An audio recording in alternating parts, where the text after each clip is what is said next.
I am here to talk to you about setting up a dream tank. But before we get into that, I thought I'd point out my new shirt.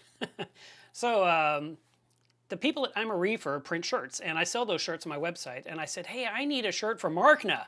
And so I had three of them printed. The first thing I discovered is it fits perfectly on top, but it doesn't fit so great around my belly. But I don't want to wear a large because then I've given up. So I'm going to work on losing weight. It's something I've been kind of thinking about, but I haven't forced myself. I'm going to have to force myself so I can get down to my Marcna weight. I mean, it's just one of those things you got to do. Remember when Fritz said I had to get down to my Fritz weight? Well, now I've got another thing I got to work on. Hi, Paul. It's good to see you. I got some news for you. I wanted to remind you guys, first of all, the new issue of Coral Magazine came out. It's a beautiful issue. The green screen's messing it up. Beautiful issue this month, and there's some really nice stuff in there, including an article that I took the pictures for Murray Camp's tank. And, you know, I took the pictures, and then when they showed me the layout in the magazine, it felt way more exciting. I was like, oh my God, that actually looks really cool, because I'm just used to a photo, some text, a photo, some text, a photo, because of blogging and posting and social media. So to see it all laid out in the magazine was amazing. Felt so real, felt professional.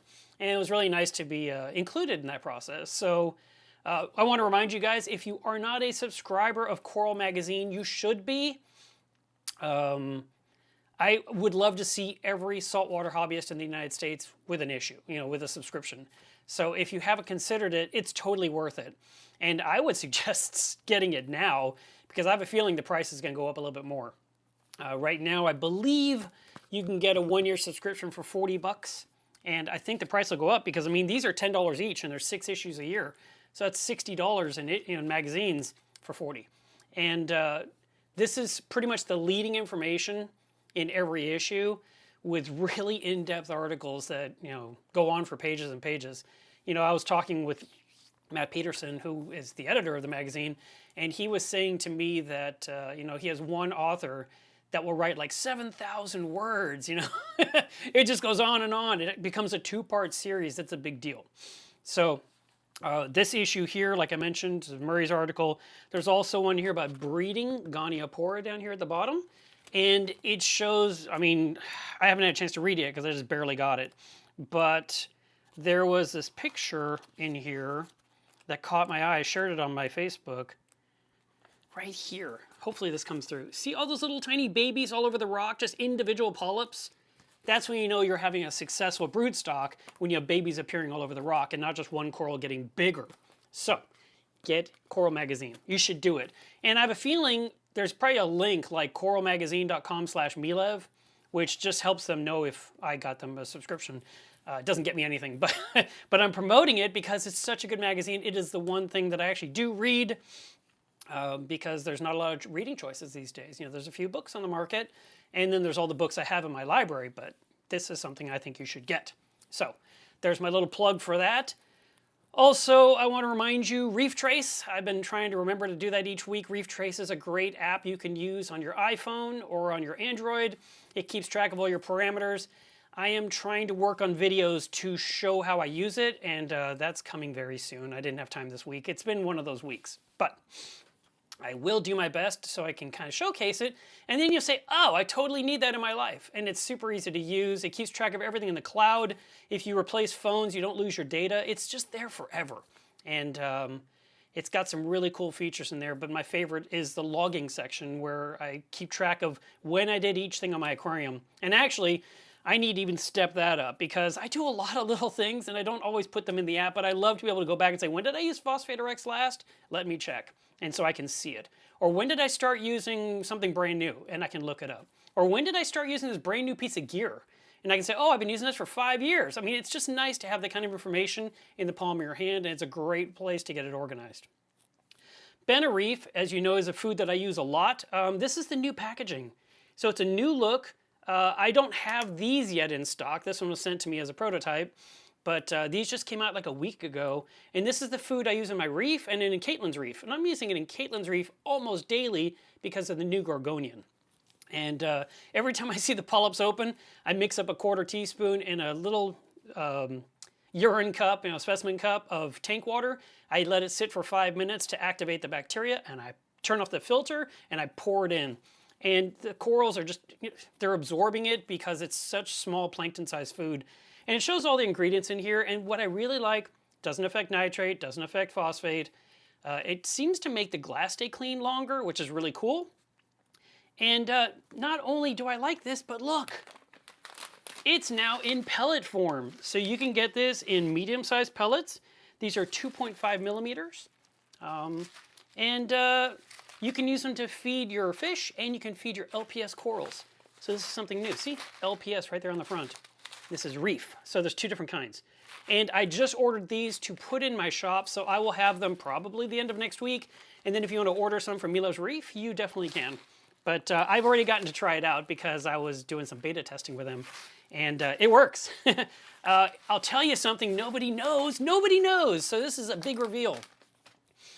I did a video, I'd say a month ago. What was I showing you guys? I was showing you Caitlin's Reef. And I was trying to get video footage of Flair, who moves so fast.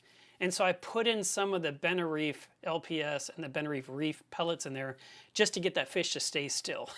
So if you were to go back to the video now and look, you would see it eating some pellet food. That was this food right here, but no one knew what it was. They just saw pellets. So I really like it. I think it's a really great addition. I'm glad to have it because I've only had powdered food on my website, and now I'll be adding some pellet food to the website as well. I used to have Flake and other stuff, and that company stopped making their food. And I was like, all right. So I am using these now on my website. So if you're wanting to get that, it might be a great choice. I think that it's super easy to use. Let me talk about Marcna for a second because I just kind of glanced over that I have a t-shirt. Marcna is a big event that's happening September 9th. It's a worldwide event because it's on YouTube. Everyone is invited, and that means everyone. You don't have to pay to attend. You just tune in. The crazy part about this event is it will last 24 hours. Starts at 9 in the morning, goes to 9 in the morning the next day. It's going to have 24 speakers, it's going to have raffle prizes. It's just going to be a big fun thing. The big announcement will go out next week, but you are getting a preview because you are loyal subscribers to this channel. So stay tuned. We'll point you to the website soon. You can buy raffle tickets online. The money that's going to the raffle is going to go to the Coral Restoration Foundation in Florida. So it's a really good opportunity to have a lot of fun, a big marathon, telethon type event. Just think of that. 24 speakers on this channel in one day flat. It's going to be crazy. And it's going to be interview style. So it's not just flat out presentations. It's going to be me involved in there. And I've got some other people helping me. And I've got the moderators that said they're going to help. So there's going to be a lot of work. But it's going to be insane. And, if you happen to be up at 3 in the morning, we'll be live. We're still going. But the benefit is, and the way I see it, is that you've got these speakers from other parts of the world that would normally have to get up at 2 in the morning to give their talk on our schedule. Not now. It can be their daytime because we'll be the ones that are up late at night and they're just, in the middle of their day like normal. And so I'm going to pencil in all these different speakers that works the best with their time slot. And of course, once the presentations are done, they're saved. They're on YouTube, so you can watch them later in case you did pass out for a little while. But I'm going to recommend lots of 5-hour energy, coffee, sugar, caffeine to make it through the event. It's going to be a lot of fun. All right. Any other news? That's it. So let's talk about dream tanks. Let me take a look here and see if there's anything in the comments. I'm going to try to follow the chat and kind of have a conversation versus me just going on and on for 45 minutes. But I do prefer to look at the camera and not be distracted. But first of all, when it comes to dream tanks, this is actually someone's recommendation from this YouTube channel. They said, hey, in a future episode, could you have a conversation about setting up a dream tank? And I thought that was a great idea, and I've been sitting on that for about 2 weeks. So what we're going to do is we're going to talk about your dream tank rather than my dream tank, because the one I set up 10 years ago, that's my dream tank. And it continues to be my dream. And you could always say, well, what would you do differently? And we always say that. So let's talk about that for your dream tank and what you're going to do for your aquarium, because this channel is for you to be, educated and to really get some good insight before you spend your money. Because we always want to think hard and plan well before we start, breaking out the credit cards. And that way we can make good, smart purchases. We can have a successful experience. and it won't be a struggle. It won't be frustrating. So first of all, I'm going to tell you, if you're doing a dream tank, like buying your dream car or some other thing that you've always wanted, you're probably not going to go cheap on something that's your dream, okay? So you're planning on spending money. Now, it's okay to want to be inside a budget. It's okay to find areas where you can save money, but a dream tank is not a frugal tank. I don't think there's any dream tanks out there that were frugal. I think that they all had a serious investment, and that investment that you make in that project also shows your commitment to the project, because you're sinking some money into it. But there's also going to be a lot of effort and time on your own that you're also investing. But let's just talk about it. Here you've got a room, and you think, I want to put a tank in this room. Well, what kind of tank do you want? And when you are deciding that, you want to think about the shape, you want to think about the location, you want to think about everything else in the room before you even, plant it in that environment. So if you have a room with a lot of windows, that might not be the perfect place for a reef tank, because of all the reflections. Every time you're looking at it, you're seeing mini blinds, or you're seeing shutters, or you're seeing outside, you're seeing the lawn right there on the glass, and you're having to angle it and kind of look, or you can only look at it late at night. That's no good. So you want to make sure it's in a good spot where you're not getting a reflection of things out of the windows, or a huge TV, or something else that's in the room. You want to think about what's in that room with the aquarium. We want to make sure that the room is strong enough to support the weight of your dream tank. And if you're on a slab foundation, which is concrete, then you're good to go. If you're in an apartment, maybe your dream tank will be in your dream home. But it is okay to have a really nice tank in your apartment, provided that the flooring is strong enough to hold up that aquarium. Now, different apartments are built different ways. Some are made completely of lumber, some are made with like layers of concrete, and what they do is they put down a metal type of surface, and then they cover that with concrete on top. And then after that, they will build the next set of walls, and then they do the next thing. And so it's sort of a semi-concrete floor. Doesn't mean it's super strong, can hold 300 gallons. It may be able to handle 120 gallons with no problem, but we want to make sure that you have proper support of the aquarium itself. You have to decide if you're going to use a steel stand, an 80-20 aluminum stand, if you're going to use a wooden stand, if you're going to build it yourself or buy a commercial one. You want to think those things through. There are some features that you could consider when making your stand. One of the things I really like about current stands I'm seeing made by different brands like Cade or Red Sea, Planet Aquarium. These are some that I've noticed. And then I've got a friend who, I think he lives up in the Ohio area. He makes these beautiful wood stands. And then Jason Langer up there in Minnesota makes the beautiful cabinetry too. And they have doors open on all sides, so you can get to everything from everywhere. And I think that's really great. Gone are the days of the stand with 2 doors. And if you are buying some stand from Petco, a lot of times they're not really ideal for aquariums, because you open it up and there's a couple of shelves underneath. There's no room for that sump or any of your equipment, and it's kind of a struggle to make things work. So if you're gonna make a dream tank, you're gonna want a dream stand to go with it, where you can put in all the different gear and the electronics and everything, and keep everything separated and safe and fully accessible from all sides. Let me see if anyone's commented yet that I need to address. Let's see.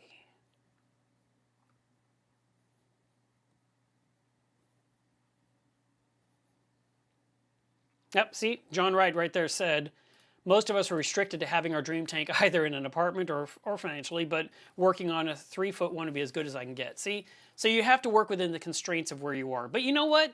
This could be your starter tank, or just your really nice tank for now, for the day when you get to have your dream tank. And you see, when I set up the 400 gallon, it wasn't, it was just an aquarium. I had a 280, and I was just gonna fix it and have another 280. And then when I reached out to Marineland and said, I would like to get a new tank, they said, no problem, we can have a 300 gallon on a truck on Monday. And this was Friday. I said, you can be on a truck on Monday and on the way to you. And they're like, or you could have custom. And that's when I was like, ooh, I never even thought of custom. I just wanted to kind of get this resolved. And so I grabbed some graph paper and a ruler and a pencil, and I drew my dream tank. And I actually drew the design and how I would like it to be. And then I sent that to them and said, could you please consider making it like this? And so they did, which was awesome. But you want to make sure that it'll fit your budget, it will fit the flooring, it'll fit the room, it'll fit the conditions of the room, okay? That's the first step. Something else that's really important before the tank is even in place would be taking care of the electrical in that room to make sure it can support that aquarium. So if you're in an apartment, you may be completely restricted on this one, but if you're in a rent house or if you are in a home, a condominium, those kind of scenarios, you can have an electrician come out and run an extra circuit. And having 2 or 3 circuits, depending on the size of the aquarium, would make a world of difference for successfully running that tank. If everything is plugged into a pair of outlets in the wall that happens to be on a shared circuit, someone else could plug something in like that vacuum cleaner and overtax the circuit and turn off your aquarium. So you want to make sure that you have enough electricity to support the aquarium. Now the good news is we use so much low voltage gear these days, DC pumps, LED lighting. The big energy soak is the heater. And the bigger the heater, the more you're taxing your wall outlet. So if you were a person that bought the BRS 2x 800 watt heaters, you're gonna have a problem because that's 16 amps right there. It's roughly 15, 16 amps. And if it's a 20 amp circuit, you've used almost all of it. And if it's a 15 amp circuit, you've already exceeded it, which means you need another circuit.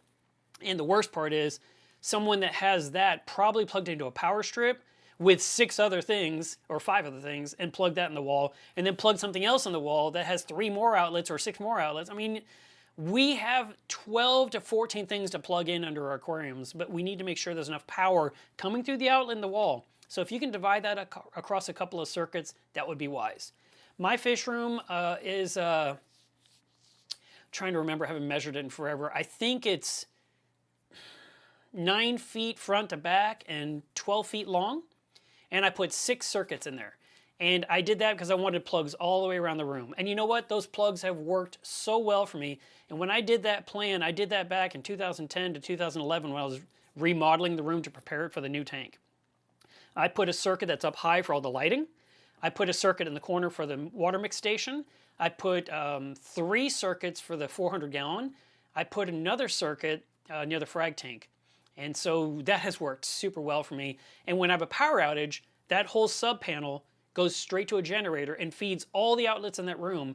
And so when my generator is running, I can run an extension cord to those empty available outlets in the walls and run them through the whole house to plug in lights, run a cord to the refrigerator, run a cord to the router and to the television, and so I can keep streaming TV or check the news or plug my phone in. So I have a really nice way to power. That's my hub. The fish room is the hub, and then all the power goes from that point, from cords, and it'll let me have power indefinitely until the power company comes back on. And that is part of the planning stage. Another thing that I planned for the room specifically was that I'd have ventilation to get the moist air out of it. And I bought a very simple, very low Sone, S-O-N-E. The word that's in my brain is a fart fan. The fan you put in a bathroom to ventilate, to pull out the bad smells, right? And you want the lowest Sones you can get because that means it's quiet. The higher the Sone, the louder it is. Some people want to put in a vent fan in the bathroom that's loud to kind of get some privacy and cover the noises, but the quieter fan will just pull out the air constantly, but you never know it's running until you put your ear against the grate and you just listen to it really carefully, or you take the cover off and you can actually see it, doing something. You can hear the vacuum at that point. But I don't hear my fan at all. I've been running, I think this is my 2nd fan in 13 years, and it runs 24 hours a day. Very rarely, like if it's crazy cold, like, below 10 degrees Fahrenheit, then I will go ahead and turn off the fan for the night, and because I don't want to pull my heat out of the house. And then in the morning I turn it back on again to pull out that salty air out of the fish room. And I also, when I first installed it in that room so long ago, I put it directly above my metal halides, which was directly above my reef tank. And I thought, this is a great idea because that's where all the heat is. So it's going to pull that hot air out immediately, and it's going to help the tank not get too hot. However, you get like condensation and detritus and stuff falling off of that, and it would hit the light fixtures and it would drip down in the tank. So I found myself having to make it a point to clean it off from time to time and make sure there's nothing dripping down in the tank. And I'd take off the cover, I'd clean it really well, put it back on, I'd keep an eye on it, it starts to look a little dirty, I'd take it off again, clean it, put it together, back on the ceiling again. That worked really well. When it came to the 400 gallon, I said, okay, not this time. This time I'm moving it next to the aquarium, still in a great spot, still got all the heat coming off my metal halides, but if it drips on the concrete floor. That was my master plan, worked out really well. If I ever have to work on it, I just put my walkboard in the back of my aquarium, I stand on it, pull the cover off, I clean it out if I need to, I clean off the screen, just make sure everything's good. But if anything were to fall, it falls on the ground and not into my reef tank. Having that vent fan will help with other things besides the humidity, the moisture. It'll also help take away some, because removing that moisture and humidity helps prevent your air conditioner vents from rusting. That is a problem I'm having in my house. I have a 400 gallon tank. I've got a 60 gallon anemone cube normally. I've got Caitlin's reef in there. I've got another couple of, I've got the frag system going.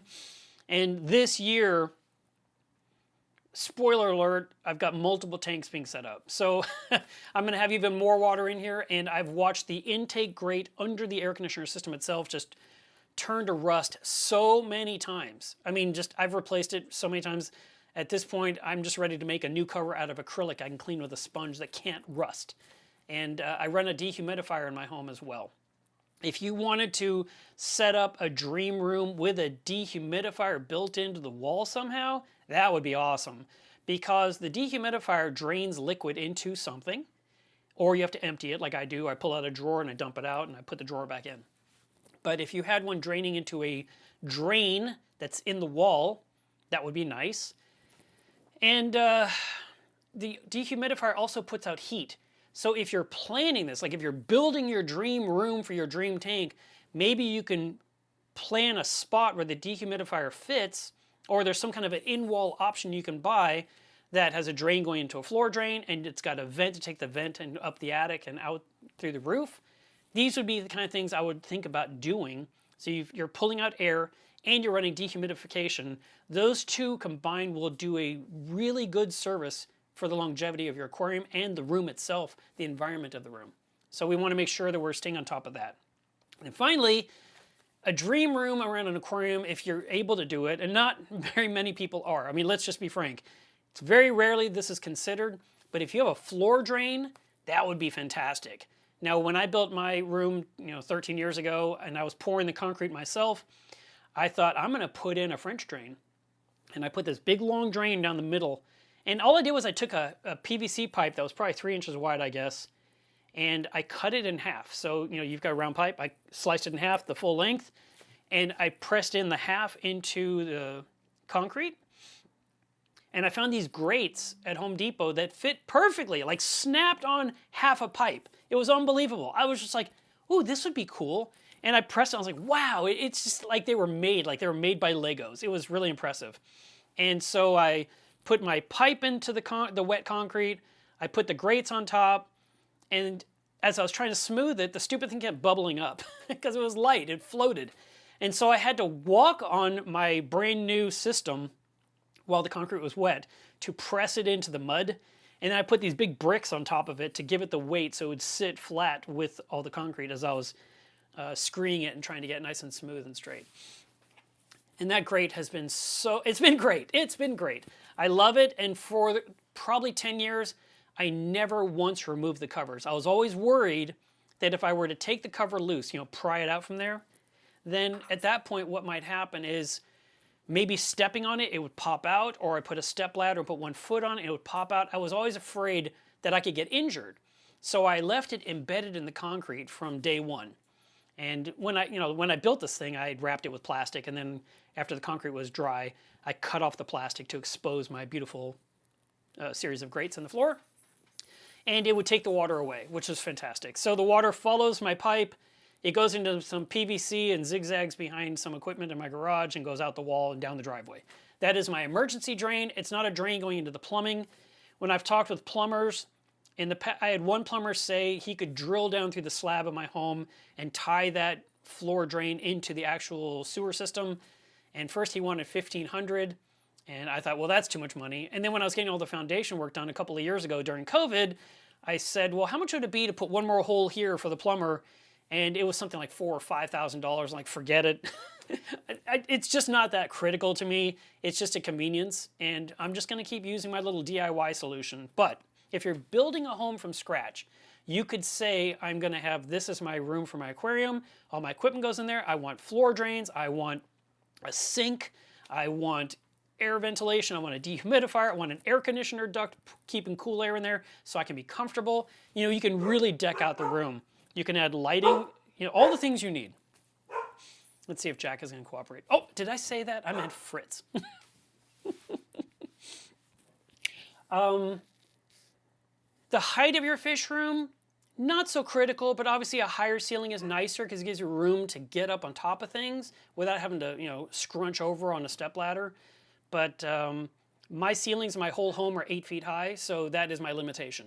But if you had, you know, if you're having a home that has 9 or 10 foot ceilings, your fish room would be really nice because you can have shelving up the wall going quite high with all your fish gear. You can have the ability to stand on a stepladder or on a walk board behind your aquarium like I do and be able to stand up straight, not have to hunch over. It would be really nice. And any kind of heat would rise up near the vents, which would be really good too. So I would like that if that was my choice. My choice was to work with what I owned. And it's been fine. It would be easier for me to add salt into my saltwater mixing station if I had 2 more feet above it, but I don't. I have 9 inches of space. It's crazy.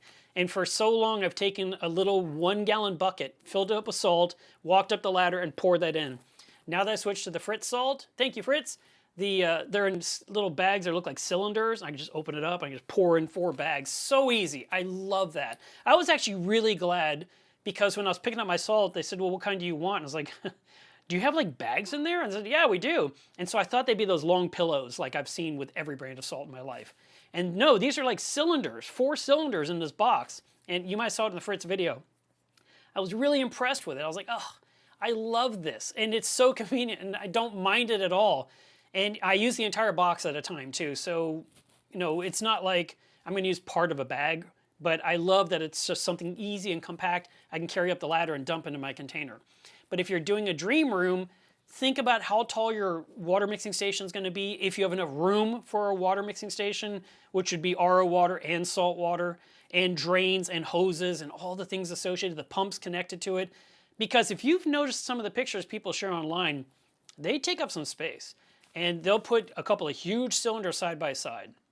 Myself, I've never thought you needed a huge amount of RO water on hand. I think you should absolutely have a lot of salt water on hand. And so to have a big poly tank behind my reef was the perfect plan. And it's worked out really well other than being too darn big. But it also was such a good deal, I couldn't pass it up. I was looking for some containers. I didn't know what size I wanted. I was kind of thinking 120 gallon or something.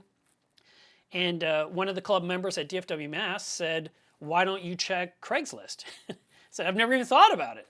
So I went ahead and I went onto Craigslist and there was an ad for these 250 gallon poly tanks. And I thought, oh, that would be awesome. And when I called the guy, I said, do you have any left? He says, oh yeah, I've got several. And how many would you like? And I said, well, let me come out. And so I drove out there, and when I got there, it was ginormous. I mean, the thing is like 7 foot 4 inches tall. And it's so big that I put it in the room before the final wall was built. And it will not come out. I have tried everything. There's no way to get it out without removing the entire aquarium with the stand and the sump and the top-off container and the plumbing, going that way and then out the back door. And I've removed the door and the door casing that goes into the garage, and it won't fit through there either. So the only way it's coming out at this point is a Sawzall. Just cut it down into pieces and remove it. But you're planning a dream tank, you got to decide what is going to work for you and where it's going to go. If you're setting up all your equipment in the basement, can you get whatever you've bought down into the basement? Will it fit? Will you be able to work in it? These are the things you want to map out in your mind before you get to that point. Because once you put it in there, it's there for life. Let's see. All right, I see Jason is jumping ahead. I do like it, thank you. Luca, another good comment. Let's see. Mad Rivers Reef, I'm just going to address this right now. It looks like you've put on some weight. I've put on 5 more pounds, so I need to lose 25. I was going to need to lose 20, now I got to lose 25. Okay, you've got to decide what brand of tank you're going to buy for that dream tank, and the tank matters. You know, forever I've always heard the saying, and it's not untrue, but they always say the tank is the cheapest part of the equation. You know, you get the glass box, and then everything else, you know, is more expensive after that. Well, glass has gone up too, so everything is expensive, but you got to pick what brand of tank you want to buy, and the look you like. So you want to consider the shape of the tank. You want to consider the livestock you're going to keep in it. If it's a fish-only tank, it only needs a few needs. If you're trying to do a full-blown reef, you're going to have different needs. If you are going to do a predator tank, that's basically a bunch of rock and mean fish, right? It's not going to be as demanding, but the filtration is going to be important to keep the water parameters in check for the fish to be healthy. But we also want to consider the shape of the tank and how it's going to be in the room. Now, one thing you can do, you can of course draw it on a computer or draw it on an iPad or whatever you've got to design it. You can also do it on paper and pencil like I would do. But something that I've done in the past with my frag tank is I took some blue masking tape and I taped the shape of the tank on the wall, and because it was going in the corner, I did the wall and I did the end wall, just the width of the tank, and I stood back to look and said, yeah, that looks like a good size. And then when I crunched the numbers, I was like, oh, it's a 60 gallon. So I didn't go in saying I want this many gallons. I said, what will fit on this wall and look right? And I used the tape. And I put it at the height I thought it would be, and I stood back and I thought, no, and I moved the tape up 3 inches and looked at it again and said, now I know how tall I want my stand to be. So you can kind of really get a good visual of what's going to happen before you spend any money. And that way you can say, I know what I want. Now, of course, you can use the dimensions that are provided by, you know, standard tanks and not have to go custom, but you still, sometimes it's hard to figure out a 4-foot tank, a 6-foot tank, a 5-foot tank, you know, an 8-foot tank, you know, just knowing what size that really is in person until you do it. Another thing you can do if you want to get really creative, you can build a prototype of the tank out of foam. You could buy the pink sheet foam from Home Depot or the blue sheet foam from Lowe's, and you can tape it all together into a rectangle and make a stand and put the whole thing in that spot and then say nope and lift the whole lightweight thing and put it over here and say I think I like it better over here. And that way you can verify that everything's going to fit well in the location where it is and not stick out. You might talk with your spouse and they say, you know what, we'd like it to come off the wall. And you're like, oh, you like peninsula style? And they're like, well, I just think it'd be a nice way to separate the kitchen from the living room. And you're like, okay, well then we need a tank that's this wide versus this wide because it's really a divider more than a straight-on visual thing we're going to walk around on 3 sides. And Dwayne's tank is a good example of a peninsula style tank, even though it's built into a utility room. He's got a beautiful SPS reef, but the wall of the room and the doorway going into the washer dryer was, you know, the distance is whatever this is. I don't know, maybe it's 18 inches wide. So his reef tank, while it's beautiful, it's only this wide, but that end view is fantastic. And he plants everything low, going all the way up to high. And so you have this fantastic view going up with all the fish. It's really pretty, but he would love it if the tank was wider. My tank is 7 feet long and it's 3 feet wide. And I really enjoy standing at the 3-foot end and just looking at my entire reef and watching how it's doing and, you know, noticing what's wrong. It's just one of those things I do. But I really like 3-foot wide. Working from the front of a tank, of a 3-foot wide tank, is really hard. And I recently saw a picture of a tank that some company was installing. I can't remember who they are, but it was a huge tank. I think it was 1,000 or maybe it was 2,000 gallons. It was just huge. And I was just thinking, working in that tank will be so hard because you have to reach so far back to do things. And I actually mentioned that because it was a Facebook post. And I said, how are you going to work on that? And they're like, yeah, that is going to be challenging. And I was like, yeah. I almost think you would have to lay a board across the top of the tank so you could lay on your belly and, you know, work with your arms like sort of like crab style. And but that way you could do it because you just can't reach that far. So how far back the tank is and how you're going to work in your tank is really important in planning out that ideal aquarium. Also, if your tank is going to have a wall, like it's built into the wall, and you just have the front view only, if you have no access from the front, it's going to drive you absolutely bonkers. But having doors on the top might look or feel weird or just ruin the aesthetic, but having that access to work on the tank is so important. If you can come up with some great, fantastic way to hide how you get into the tank, that could be awesome. I visited one tank, and I think they were up in the Plano area. This was like 15 years ago. And we were all just looking at the tank, and it was built into the wall. And I think there was cabinet doors on the bottom and cabinet doors on the top, but it looked like a facade. It wasn't something you could just open up and get to the underneath. There was nothing underneath, if I remember correctly. I think that didn't move. But the top did move, and it moved in a way none of us expected. So what they did was they had the doors on the front, and the guy said, "Do you guys want to see me feed the fish?" And we're like, "Yes." And then he took those doors, and he didn't like flip it up like you'd think. He didn't open them like this. He pulled it, and the whole thing rolled out like a file cabinet drawer with the rails, and the wood front, the whole front just moved outward, I don't know, about that far. And so he ducked under it, and he could work in the tank. And now we had metal halides, in that time there was metal halides. That was the only choice. And so he had all those lights there still over the tank, but he had pulled this whole thing forward to work in the tank, and then when he was done, he could just shove the whole front like closing a file drawer. And it was really neat. Another home I visited when I was in Arizona was the canopy system was hooked up to a motor in the attic. And they had this huge aquarium, whatever size, let's just say it's 300, 400 gallons also, 450, maybe it was bigger than mine.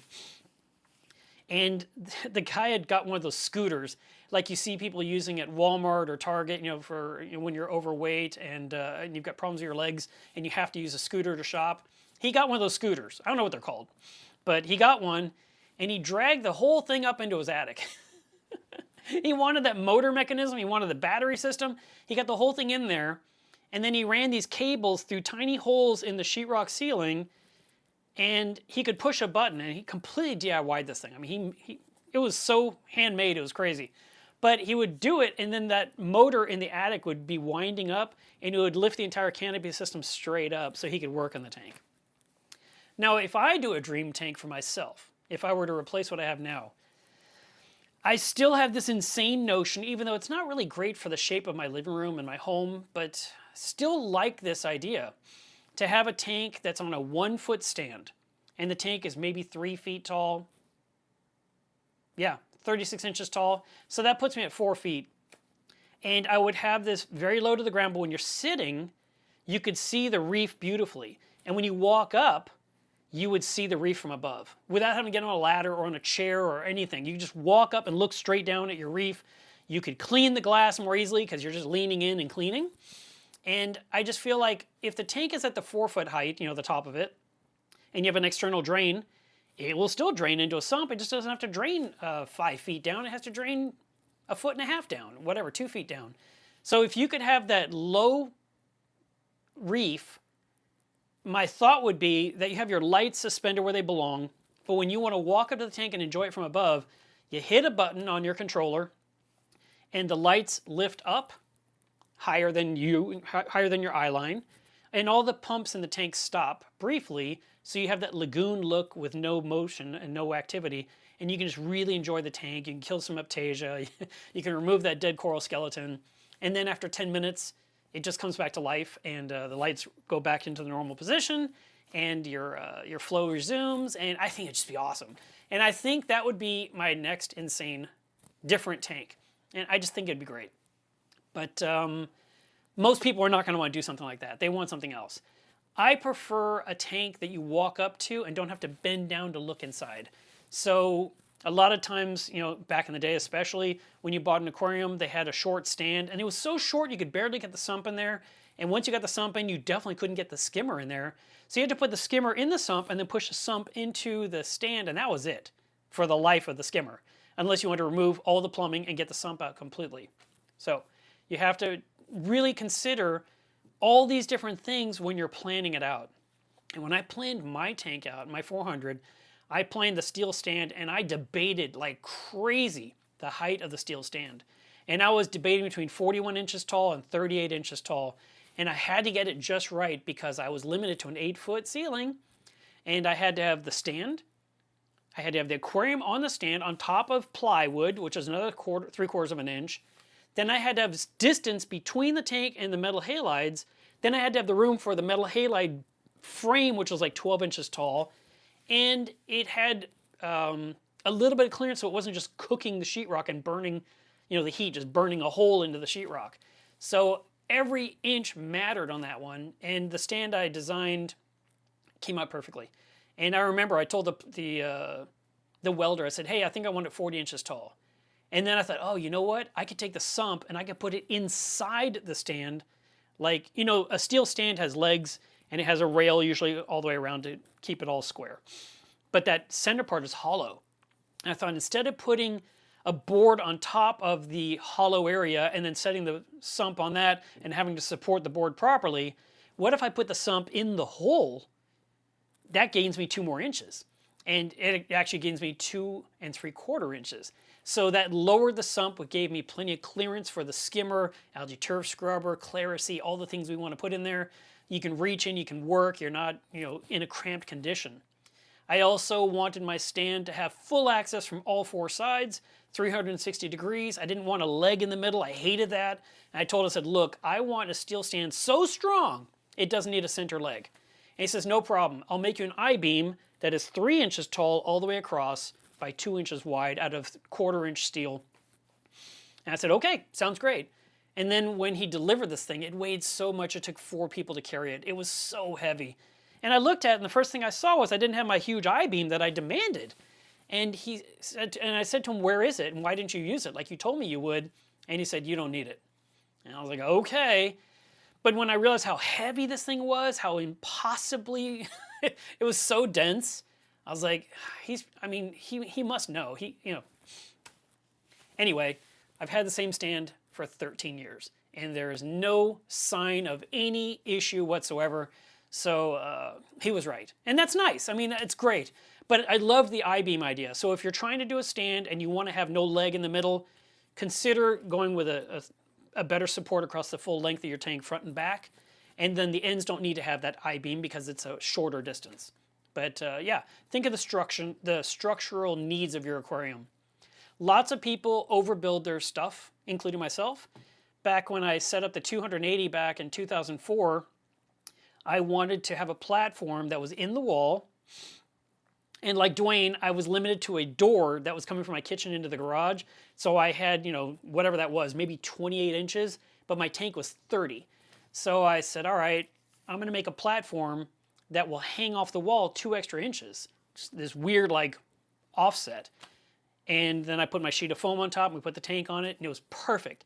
And 6 years later when the tank leaked and I had to break it down, I had to remove this platform that I built. And I made it all out of 2x6s and it took 2 of us and it was so hard to tear apart that I knew I did a great job building it.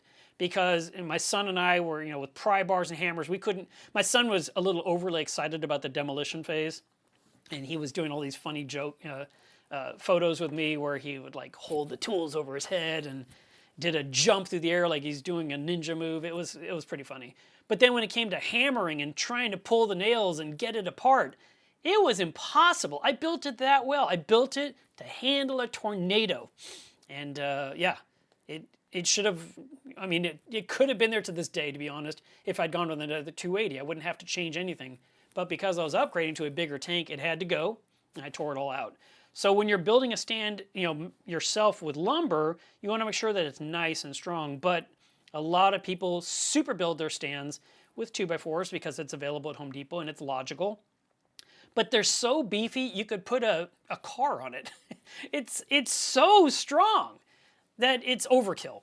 So if you overkill a stand, if you use too much lumber, all you're doing is shrinking the available space inside the stand for all your equipment and your electrical.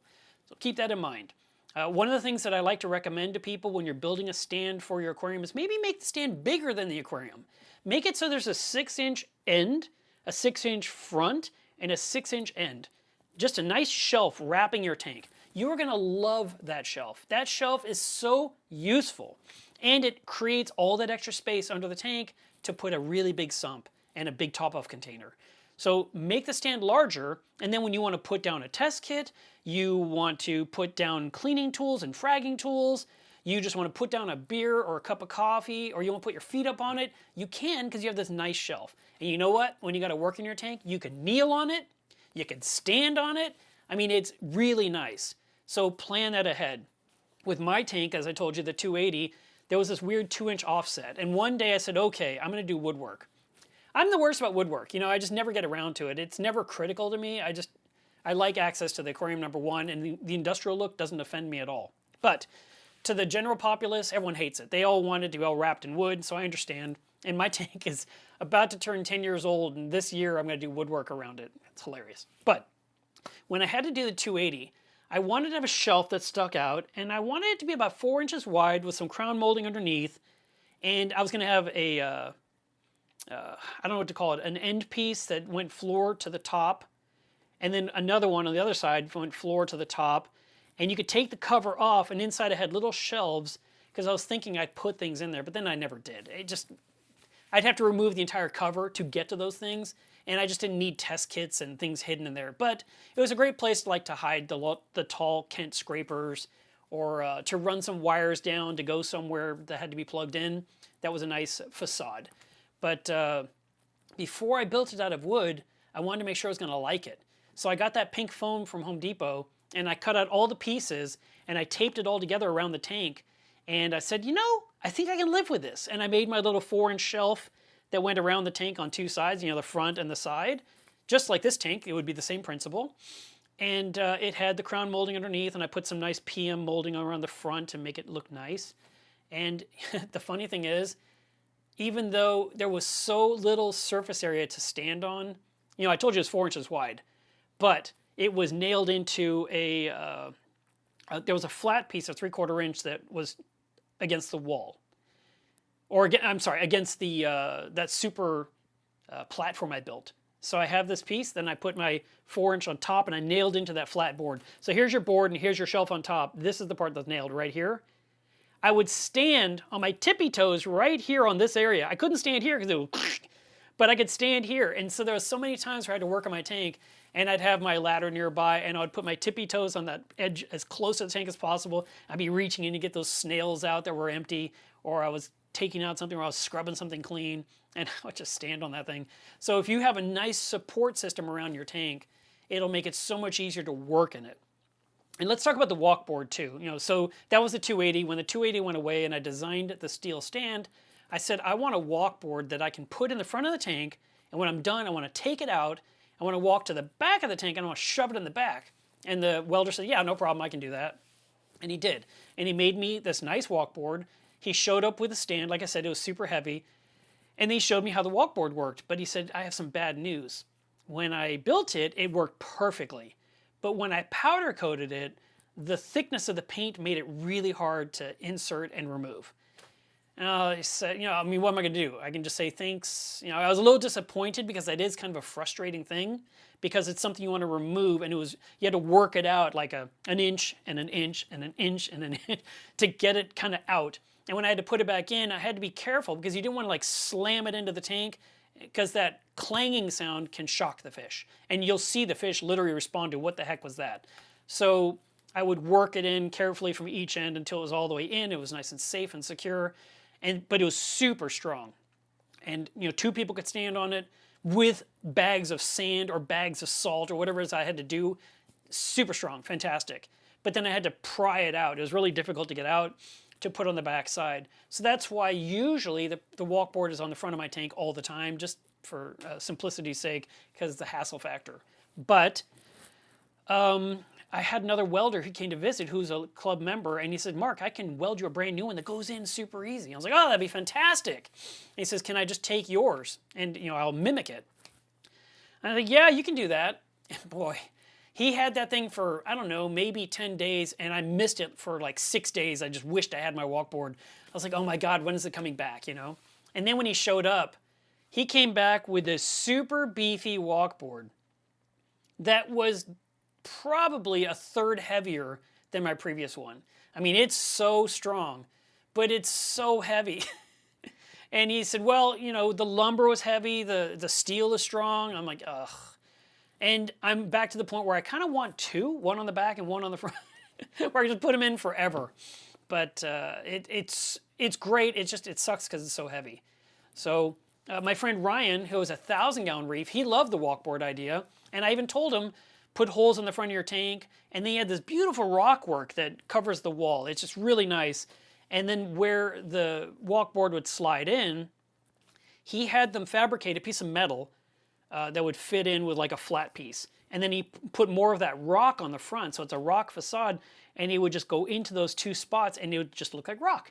And when he needed to remove it, he would take out that rock, and there's the square hole, and he'd take out this one, and he could bring a walkboard in the front of the tank and put it in.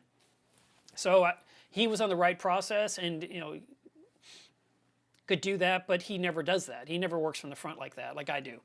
He instead works from the back, but what he chose to do instead, which I still to this day don't like, I'm all about safety and strength, and his is scary. It's got the rails, which are made of steel. They're, you know, that part's fine, but he put like 3/4 inch plywood on top of these bars. So you got a bar, and then you got this long board that's 3/4 inch plywood, and then he put a piece of, I think, acrylic on top of the wood so he could spill on it, but the wood wouldn't absorb the water. But the problem is, you've got these two rails sticking out with a board that's longer, and you're stepping on the ends. It's like stepping on a diving board. It's like dipping down. Makes me really nervous, to be on it. I want to put my feet right where the rails are. I mean, that's the strong part. And the reason he did this, with his stand, he did it where you can lift that board up a little higher, take the rails out, and then fold it down on hinges to have really good walking access next to the tank. Well, I hate that. That would, for me, I hate it. I would much rather see something that's you shove in, you use, you remove, and you stick it against the wall. Okay? Another couple of tanks I've seen in the past that I really love the look of, they used, like, let's say they had a fish room behind the aquarium, and you've got a big tank, 500 gallons, right? And they would make the platform for the big tank, but they'd make the platform a foot longer on the back. And that would be a complete, just continuous platform around the aquarium on the fish room side. And then they covered it with that rubber matting.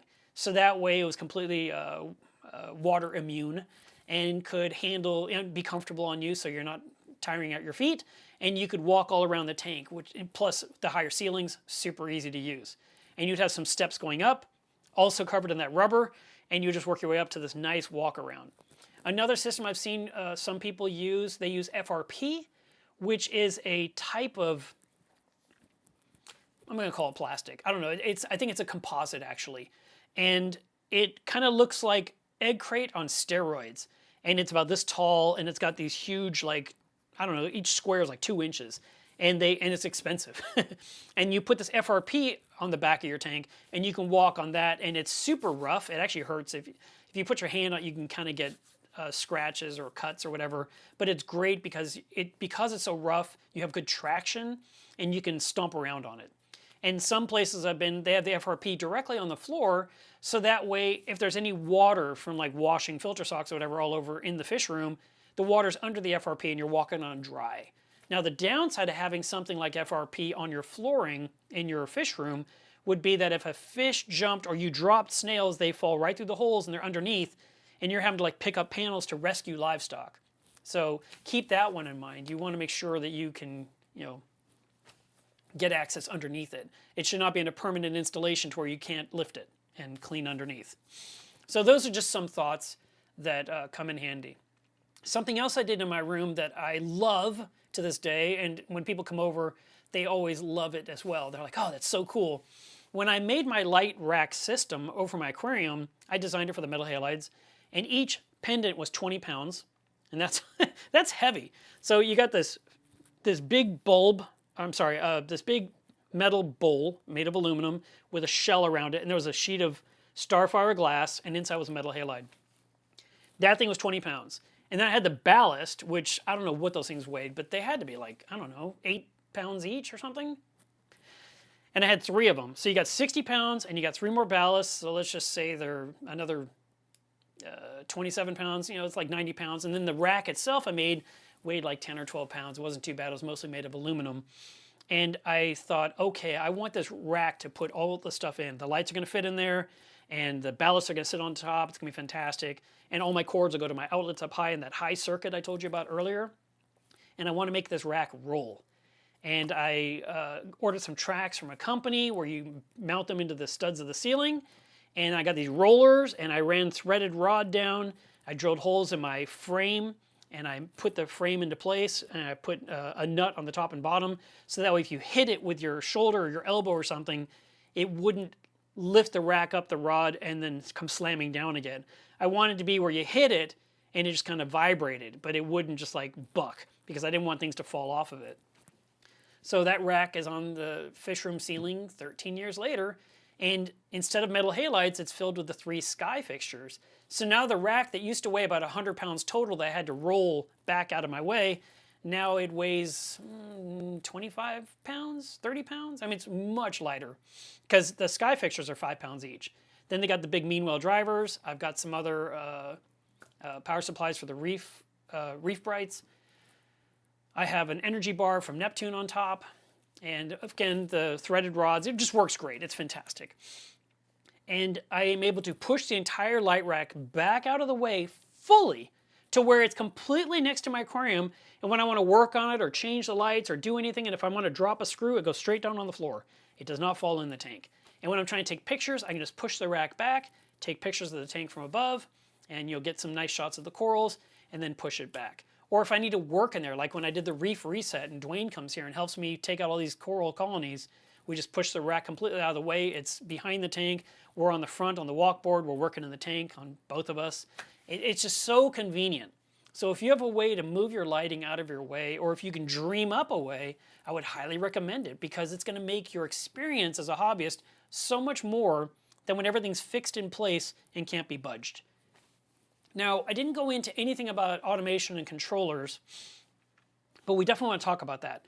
Because if you have these controllers set up, you want to make sure they're in an area that stays dry and yet is ventilated. So if you wanted to create a cabinet, you want to make sure that the heat that's in there from what's happening with the gear, that it doesn't overheat.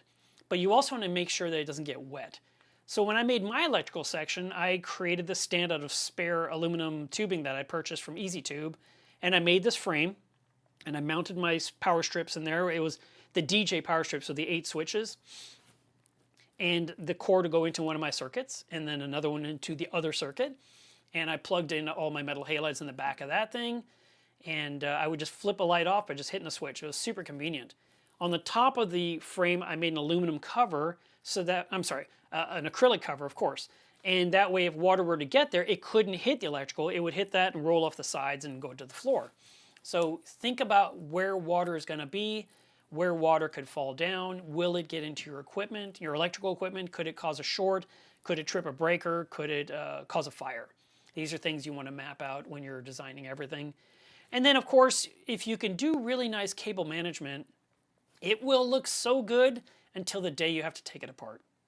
Because when you have to take it apart, you got to cut off all your little zip ties. You got to remove all your wrap that you use. You've got to maybe open up a track of some kind that was a cover that had everything in there and snake out the one wire you need to remove to put in the new one, or just to remove the item that you're never going to use again. So cable management is fantastic until you have to undo it. Then it's kind of a beating, but you can always clean it all up again and make it look fantastic again.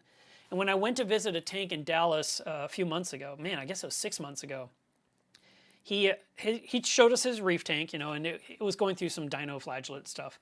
And so he was really frustrated with his tank and trying to resolve it. But when we went to the back, it was like, I don't even know what to compare it to. I was going to say the cockpit of an airplane, but really that's not right, because the cockpit's all the switches and buttons. This was all the wires and tubes, so I would say it's like the wheel well of an airplane where the tire goes up, because that's where all the tubes are all tethered down, and all the pipes and all the wires and everything is just perfectly lined up and just looks fantastic. And his back room was insanely organized. I shared some pictures on Instagram 6 months ago. And everyone's like, oh my God. They're like, let's see the tank. And I couldn't show the tank because the tank was miserable and he was really upset and he didn't want to show it either. So, but the back was like mission control. It was amazing. So you can actually create a fantastic looking power center and have everything tethered down and organized and sweet. But in the end, it comes down to how easy is it to operate. You know, a lot of people are spending a lot of money on all this gear. And of course, they'll spend money on livestock. But it just seems like the gear is more important to them than the reef itself. So when you're setting up your dream tank, it should be to make a dream reef or a dream fish only. You know, something that the attention is drawn to the livestock. And once you've shown them that and people are like oohing and awing and loving it, then you say, hey, do you want to see something cool? Then you can show them mission control. Then you can show them your water mixing station. Then you can show them your light rack that moves or your walk board or whatever other neat accessories you've added. But in the end, the reef itself should be the highlight. It should be the thing that grabs your attention. And a lot of times I see people say this. I don't think it's true, but I see them say it, so maybe it's true. They say, if I had that tank, I wouldn't watch TV. And I always hear that, but I don't believe that. That's like saying, oh, if I had a lava lamp, I'd never go outside. It's like, it's neat for a little while, but you know, then your brain goes on to other things. And for me, I love my reef, but I don't do that thing where you stare at it for 3 hours straight and you don't move from your chair. And that's not me. I look at it, I enjoy it, I walk past it 20 times a day. I spend 3 minutes of focused attention on it, but that's me. How do you guys do it? Do you just meditate on your tank? I would love to know what you do. Feel free to put that in the chat and or in the comments under this video because I really want to know, do you really stare at your tank in depth for a long duration? And how long is that duration? I honestly would love truthful answers, not a bunch of BS. Just tell me what you really do. Because for me, I like to watch and then I'm watching TV or I'm looking at my phone or I'm patting my dog or I'm cooking food or I'm mowing the lawn. But I don't really spend the amount of time staring at the reef like it's drama, like drama on TV. So, all right. Let's see. Is there anything else I want to mention here? How are we doing on time? Okay, we're doing good. Let me look at some of these comments because I do want to bring some of these in.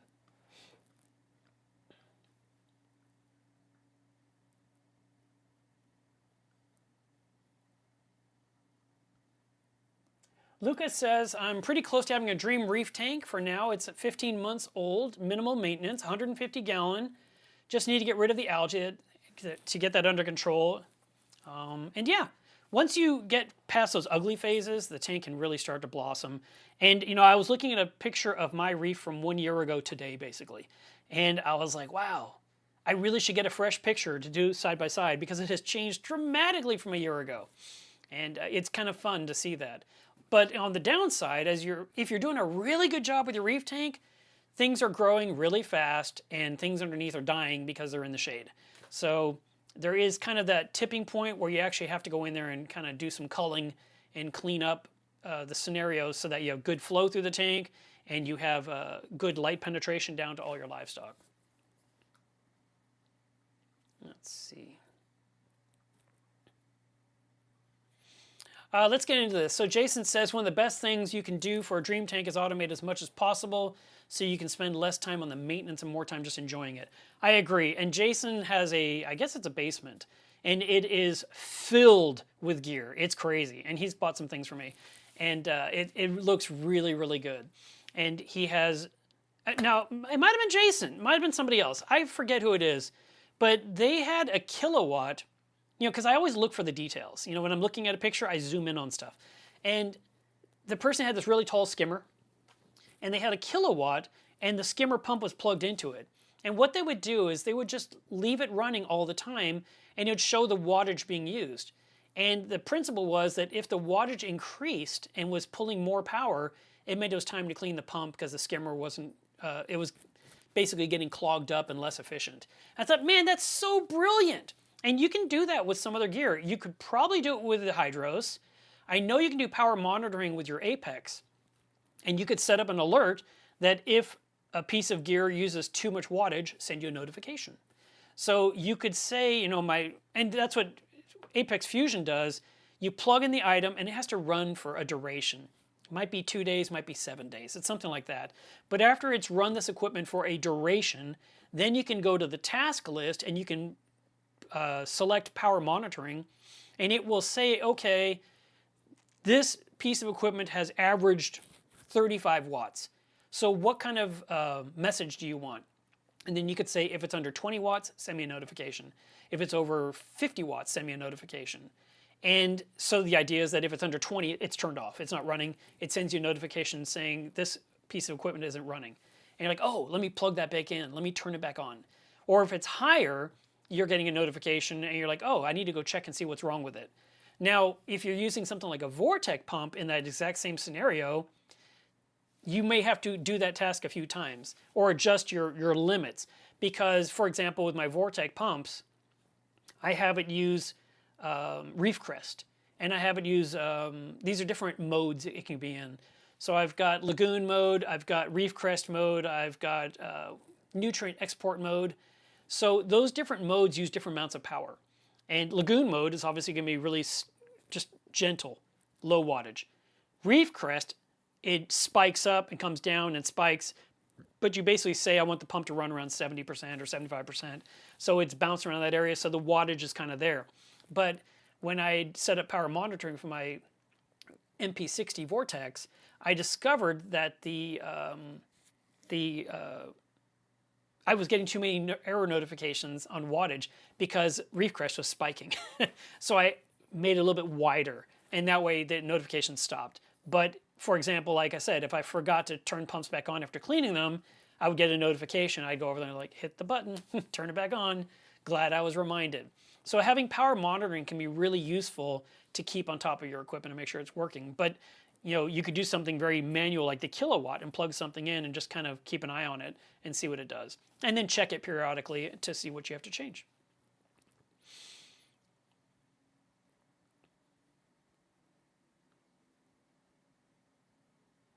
Let's see. Fish Whistler says, just setting up a new 210 gallon from a 120. Any suggestions? The Bubble Magnus skimmer, medium load. Yeah, I can't tell you which skimmer to get from Bubble Magnus, but the nice thing is when you're going from a 120 to a 210, you're almost doubling your water volume. That'd be really nice because your current livestock will move into a much more diluted water, so your water parameters will stay stable and in check for a good duration before you hit that tipping point where you've got too much bioload, you're feeding too much, and now you're starting to deal with issues. But the transition's not that hard. I transitioned from a 29 gallon plus a 55 gallon into a 280 gallon. And when I did that, I decided as soon as the 280 was ready that all the livestock from the 29 and the 55 would go into it, and I get rid of those two smaller tanks. And one of the things I did, actually I didn't do it, I made someone do it. I had a huge tarp on the living room floor, and we took all the rock out of the tank, and I handed them to this guy who was sitting there, and I told him, I need you to scrape off every mushroom you can find. I don't want any mushrooms in my new tank. And I gave him some tools, and I said, just have at it. And he just sat there whittling away, removing any kind of mushroom that he could find. And then he'd hand me a nice clean rock, and I would get up on top of the ladder, and I put it inside the 280, and I stacked my new Aquascape up. And he spent a few hours cleaning off all the rock from both tanks, because I was never going to do a mushroom again. And I can tell you, like 3 weeks later, I saw little baby mushrooms popping up here and there that he didn't get. And I was like, ah. But it's almost impossible to remove something 100% when you're doing that. You'll do good. You'll get rid of the bulk of it. But then I had to go in there and pry off the last dozen I could find. And that's okay. But that's part of the transition. When you're going from one tank to the next, you're trying to improve what you did wrong last time. And that could be livestock choices. That could be equipment choices. That could be access to the tank choices. And you just learn through experience what is easier to maintain versus what's more difficult. And the more it's a pain in the butt, the less you'll take care of it. So when you're setting up that dream system, it's not just throwing a lot of money at it, it's also thinking logistics. How will I actually do this task? How will I change the water? Where will I get rid of the water? How will I change the lights? Where is the electrical going to go? Where can I put the outlets. You know, you have to know where all this is, and it's best to plan it before you already have it in place. Because if you need an electrician to put an outlet behind your tank and your tank's in the way, he's going to want to put it next to the tank. He's going to say things like, well, that's near water, let me put it over here. And now you got this beautiful tank with this stupid wire that's going out the side and into the wall. You're like, oh. And then of course you're worried someone's going to unplug it, like to plug in a vacuum cleaner or something. So, you know, it's nice to know where everything is. And then also, what can you do to protect the outlet behind the aquarium because of the water? Can you put some kind of a cover on it? Can you, put a splash guard? Is there something, these are the parts of planning a dream system versus just setting up a tank and saying good enough.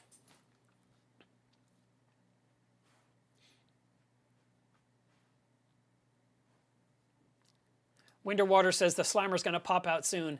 You're not wrong. It's very close to the surface.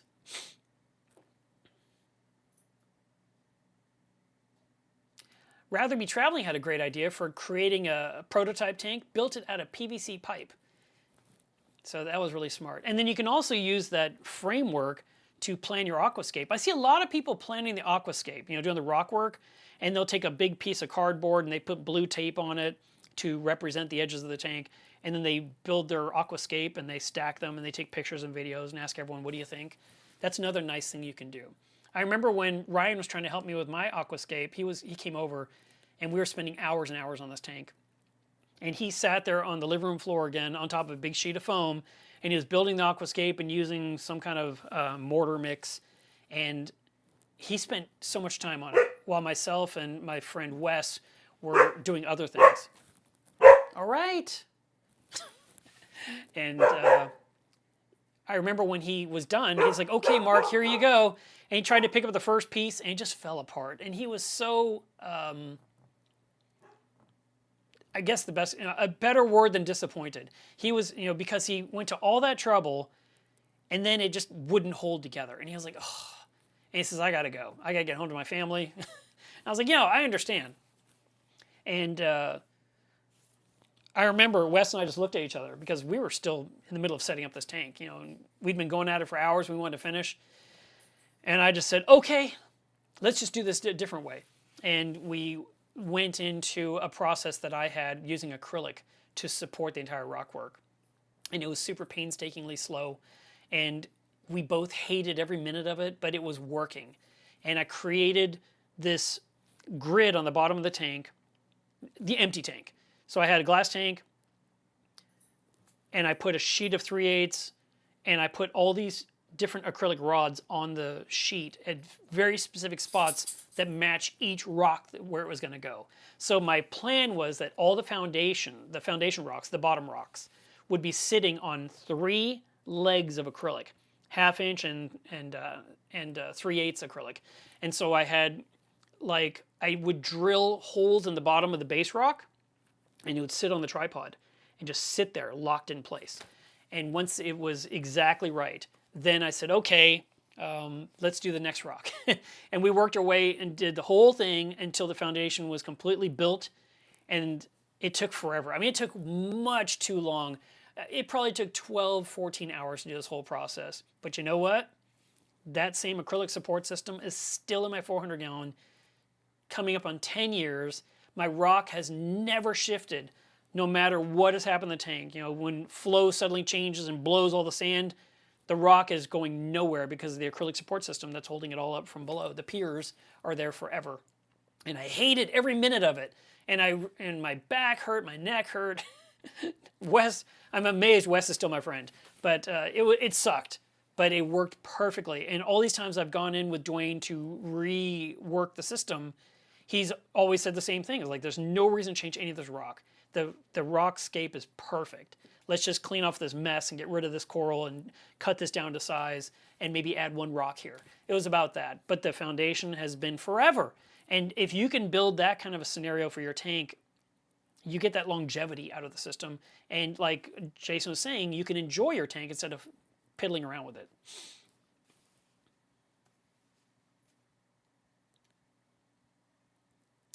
John says, when people talk about the tank size, do they talk about the tank with no rock? Do they include the sump too? I just know how much water I added. That's a good question. So, this is actually something a lot of people make a big mistake on, and it concerns me because when it comes to dosing the tank and even doing water changes, knowing how much water physically is in the system is key to knowing how much to dose. So, for example, let's say you have a 100-gallon tank and you have a 40-gallon sump. Those numbers are using outside dimensions. You bought a 40-gallon breeder, you bought a 100-gallon tank, so you think 140 gallons. But that's not what you have. Number one, the tank itself, you have to go inside the tank and you have to measure the inside area of, from inside glass to inside glass, inside glass, inside glass.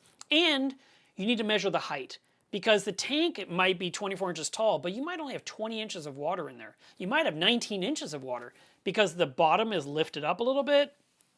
And then you've got to the area where the trim is, and then, or maybe it's rimless, and so you go to this point. But anyway, figure out what that water volume is. And then as soon as you put in sand or rock, you displace some of that water. Now you have less. And then the same with the sump, you've got to take the inside dimensions. It's not a 40-gallon. It actually holds maybe 35.5 gallons, and that's to the brim. But your sump is probably going to run like 8-9 inches deep. It's going to have a bunch of empty space. So usually, if things are, the sump matches the size of the tank, it's not some weird, extraordinary, huge sump. Usually you can say that whatever the display tank is, minus sand and rock, that displacement, is probably the amount of water that's down in the sump. So if you have a 100-gallon tank and you have a 40-gallon breeder underneath, I might think you have a 100-gallon water volume system. You might only have 90, but you don't have 140. So if you were trying to use Benefits, for example, and you're trying to put in a quarter, or it says here a half teaspoon per 25 gallons, you're like, well, I have 140 gallons, so I'm going to put in 6 half teaspoons. That would be overfeeding it. And the same thing goes with overdoing it when it comes to potassium or iodine or Prodibio or Kalkwasser. So you want to find out what is the right number for your true water volume. Now, one of the things you could do one day if you wanted, during a like doing a serious water change where you really pull out a lot of water, you could see, well, I took out this many inches of water. If I double it, my tank would basically be empty. And then you can look at your trash can next to you and say, well, that big amount that I took out was a 33-gallon trash can. So it looks like my tank has 66 gallons of water in it, give or take. So you could kind of figure out your water volume that way. But you can use math. It's length times width times height divided by 231 is total gallons. And so if you took your length, width, height divided by 231, you will get your true number. But again, when you start adding rock and sand and other things, it takes up space and it pushes water out.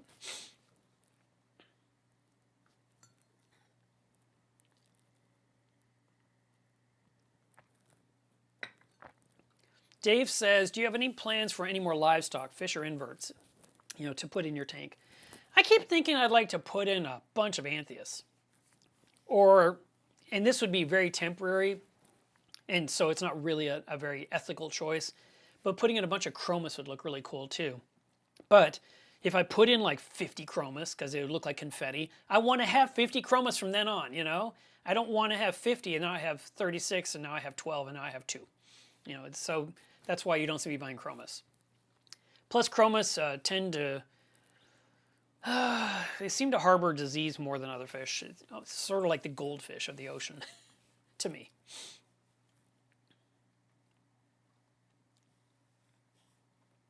Let's see. Rakesh says, hello from Malaysia. First time catching the stream. It's 4 a.m. here. Well, when you go to Marcna, it'll probably be when you're awake, and it won't have to be some crazy early hour. So that'll be nice.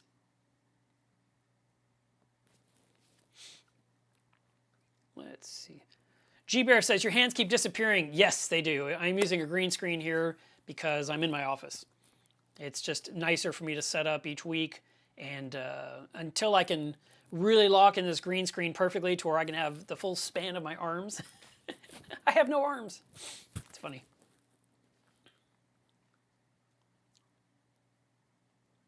Let's see, another question.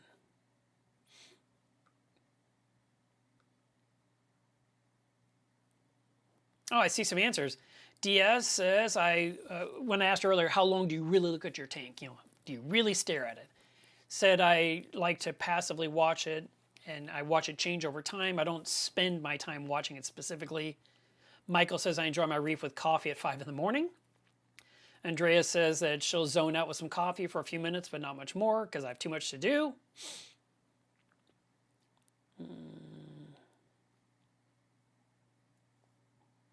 John says, your tank looks amazing, but wouldn't you like more flow for the corals on the left side? Well, the corals on the left side are all SPS, so there's no motion. There's no activity there. It's all SPS corals. There is 2 MP60s on the left end of my tank, just forcing water across. There is a lot of flow there. It's just not readily obvious.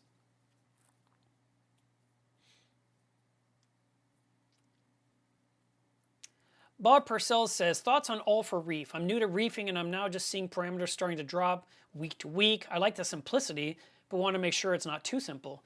I've heard good things about it. I haven't used it myself, but the general principle is that you can dose that one thing into your tank and maintain the majority of your parameters easily instead of having to have a dosing pump for alkalinity, one for calcium, one for magnesium, one for trace elements. So you have this one all-in-one kit. And my friend AJ was with me at Aquascaping, and he saw it in the booth, and he bought one, and he hooked it up. And then when we were on the phone a couple days ago, he says, I think I need to start dosing A and B. Alkalinity and calcium. It should be A and C, right? But it's part A, part B, 2-part, whatever you want to call it. And I was like, why? Aren't you using all for reef? And he's like, yeah. He says, but that's like trace elements and stuff. I was like, no, it's everything. And so he said, oh, don't send me the pumps then. And I thought that was really funny. And so then yesterday I'm on the phone with him. He said, because he needed a membrane and a DI. And he says, don't forget those 2 pumps I need. I said, for what? He said, oh yeah. Because, it's hard to embrace that one jar could have everything in it, But all for reef is supposed to have it. Now, I haven't done it, so I can't tell you personal experience, but I've heard quite a few people that like it. So I can recommend that. John says, I use all for reef and have no problems with calcium and magnesium levels. I think that when you're dosing, and then this is something maybe in the chat, you guys, I see there's a bunch of back and forth.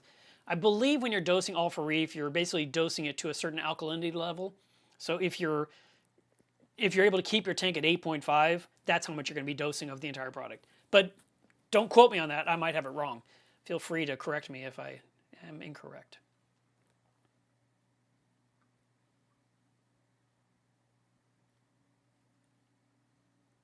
John says, when your fish get bigger, they excrete more. Do you have to upgrade your filtration? I'm going to say no. But then again, I'm also using the right size of filtration for the reef tank itself, and I'm aware of my bioload. So like you said, the fish get bigger. So let's say I had a 100-gallon tank, and I had a little tiny hippo tank, and that's it. I would put on a skimmer on the 100-gallon tank for a 100-gallon tank, and it would probably barely do the job because I have one little tiny fish in there.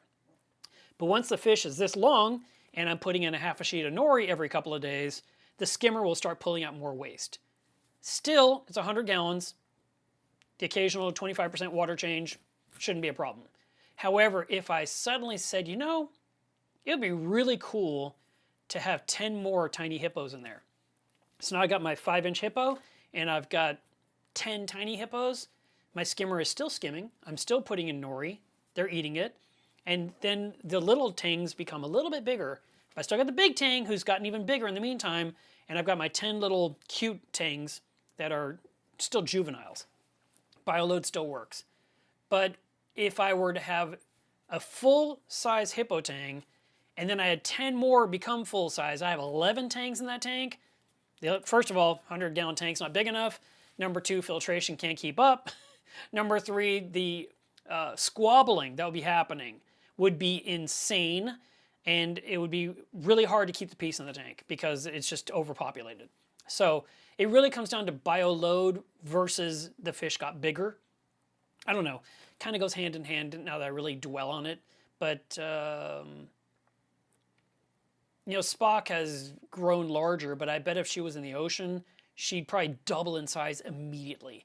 But she just seems to be a fixed size, which is about 10, 11 inches. And I don't think, oh no, I can't add any more fish because Spock is 10 inches long. I don't think that. My tank has 3 tangs in it right now. I think that's right. I have the yellow tang, I have the coal, I have the Nassau. Because I lost the purple last December. And I don't really want to add another tang to the tank. I don't feel the need. I'd rather put in more small fish, like Anthias, for example. But I guess I'm just a proponent of good filtration from the beginning rather than lesser filtration, and now I've got to upgrade my filtration to something more. I think if you have everything rated correctly for the water volume of your tank, as your bioload becomes more heavy, you may find you have to do more frequent water changes to keep up with that demand. But the filtration is still working 24 hours a day. It's just, it may get to the point, the tipping point, where you just have too much and you have to make some kind of change. You might have to remove some animals that are too big for the ecosystem, like the hippo tang. 1 in a 100-gallon tank would probably be okay, but 11 would not at all. It's just way too many. And so you would have to find 10 more homes for those tanks.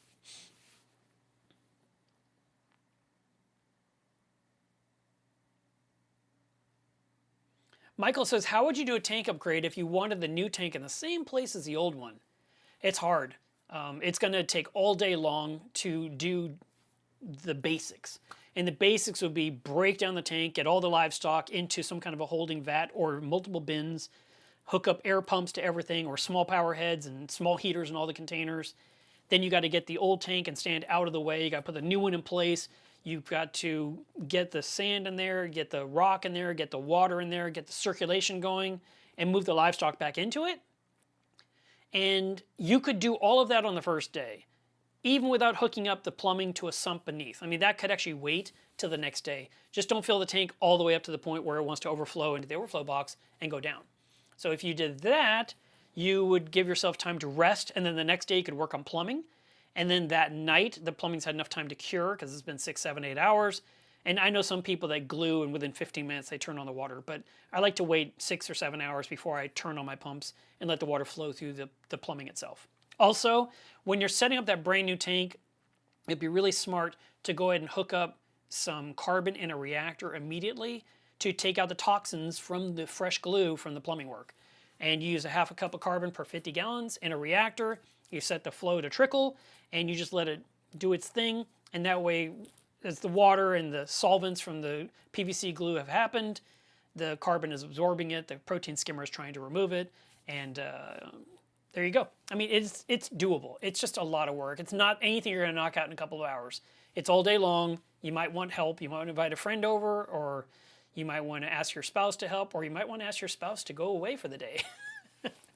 Go buy yourself something pretty. Take off. Go see a movie, because I'm going to be here all day doing this, because it is kind of painstaking. And when you are upgrading to a new tank, you're probably going to be correcting things you didn't like about the old tank. And when you're doing that, you end up with, well, I really want to get this right, and you take your time. And so it slows down completely. Now, the fish could be in a large container with an air stone and a heater overnight. So you could focus on getting the livestock, and the coral and the rock in the tank, and get some power heads going just to move the water, and put a heater in the tank as well so it doesn't get too cold. But like I said, you haven't hooked up the sump system yet. You haven't gotten all that operational yet, and everything will be fine. The fish will be okay in the trash can, or the barrel or the bucket or whatever you're using, and the corals will be okay in the tank with some circulation in the rock. The one thing I would tell you not to do is leave the rock out in the air too long. So when I'm taking down a tank like you described, and I'm going to take it down and put it up, I take a hose and I siphon the water out of the tank into a barrel.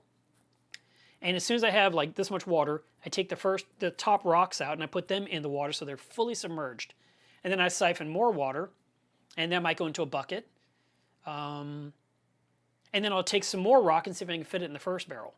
And if I can, I will, because as you're adding more rock, it could displace the water and raise the water higher so it stays fully submerged. At this point, you can catch your fish and put them in barrel number 2 with the air stone.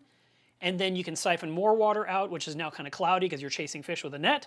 And you can take that water and put it in the trash can barrel that has the rock and bring it up even higher and get the rest of your rock and put it in there. Finally, you have to decide what you're going to do with your sand bed. The sand itself, if it's 6 months old or less, you can just reuse it. Just scoop it out, put it in the new tank. If it's older, you should probably wash it out. If you don't want to wash it out, you want to throw it away and you want to use new live sand in the new tank. You just go to your fish store and you buy however many bags of live sand you want. You add it to the tank, you add your salt water, you put your submerged rock back in the tank, keeping it submerged the whole time. The less the rock is out in the air, the more likely you will not have a cycle. The live sand does not cycle a tank. Wash sand does not cycle a tank. You guys can move sand in and out of a tank anytime you want. It will not create a cycle. So don't be scared of sand. Don't think it's going to do anything because it's not. You just if you want to wash the sand, that's just a matter of taking it outside with a garden hose and a bucket, open the valve fully for a lot of pressure, and you slosh it around and around and shake out the detritus, slosh around and around, pour out the detritus. I've got videos about how to wash sand on this channel. And you can watch that and see exactly how I do it, and then at that point you're able to bring in nice clean sand back inside and pour that into the new tank. And then, like I said, you're going to want more salt water on hand too. So let's say you had a 100-gallon tank and you're getting a new 100-gallon tank. You're going to need more salt water because you have dirty water with the rock, you've got water with the fish, and you're going to need more for the tank itself. So having plenty on hand would be really important to have that at the ready, and you can put that new water in the tank. You don't have to use old water. The old water will not help with the new setup other than stability for the fish, that it feels like the same water. So if you want to use some of the water where the fish were, you can pump that into the tank, and you've got a lot of new water, so it's diluting the dirty water. And then all the rock that's inside that barrel of used tank water, you can take the rock and you can shake it off in there to get the detritus out before you put it in the new tank. So these are some of the things that you can consider when you're trying to do that setup in the exact same spot. Also, while you are moving one tank to the next, that would be a good time to double check your electrical outlet and make sure that the outlet's good, doesn't need to be replaced. Does it have a good snug fit on plugs, or should you swap that one out while you've got everything out of the way and you can get to that spot on the wall? All right, that's it for that part. OU812 says, do you notice your angel picking on any corals? No, I haven't had any issues at all with the coral beauty. And I haven't noticed anything with the Japanese pygmy angelfish either, messing with any of the corals I put in that tank. And I put in some LPS in there, and I've got some zoas in there, and I've got algae, but I haven't seen any kind of picking or damage, which is great. Oh, thank you, Triggerfish. I do have the Achilles tang in there as well. Thank you. So there are 4 tangs in there. Let's see.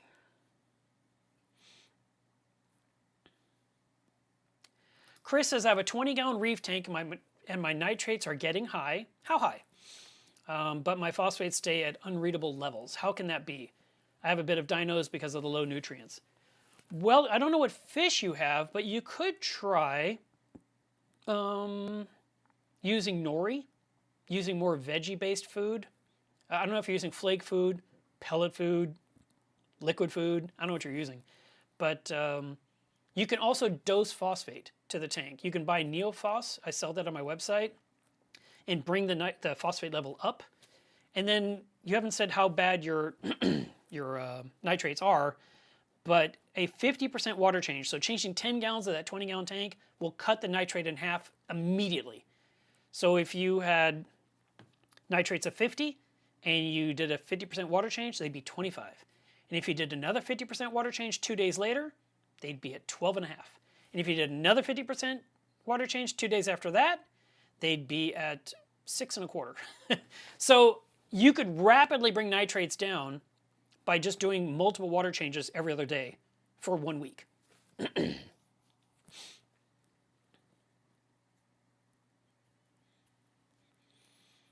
Okay. Let's see. John says, I'd like to thank you for doing taking your time to do these live streams. They really do help. And I hope your friend finds a donor soon.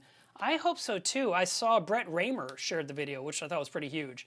And so more word of mouth to get him that donor organ would be fantastic. Because I know he's really, I mean, he's been battling this kidney problem for so long, and he's kind of near the end. You know, he's scared, and he's desperate, and he's frustrated, and he loves his family, and yeah, thanks for mentioning him. I appreciate that. All right.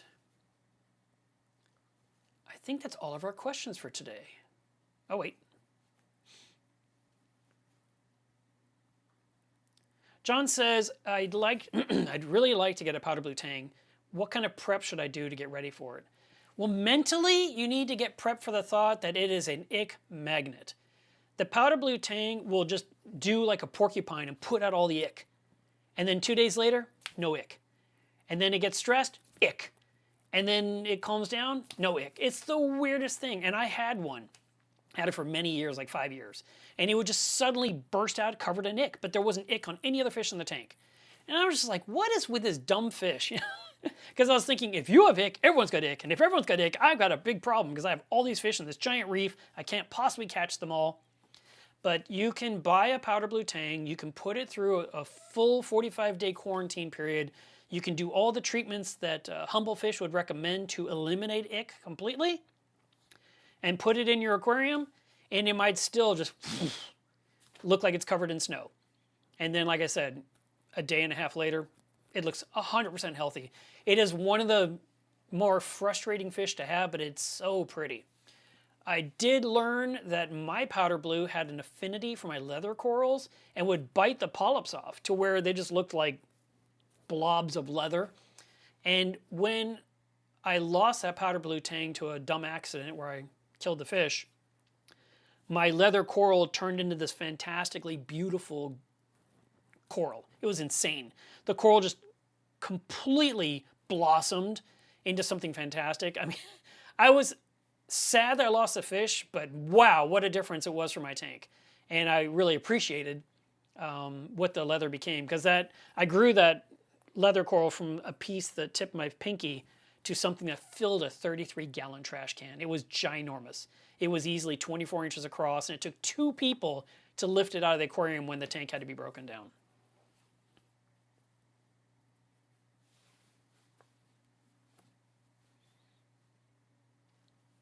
Triggerfish says, I posted a short video of my stand that I'm building for my 180-gallon in Club Milo's Reef a few days ago, and I'm starting to paint it yesterday. Good for you. That's awesome. I'll follow along in Club Milo's Reef.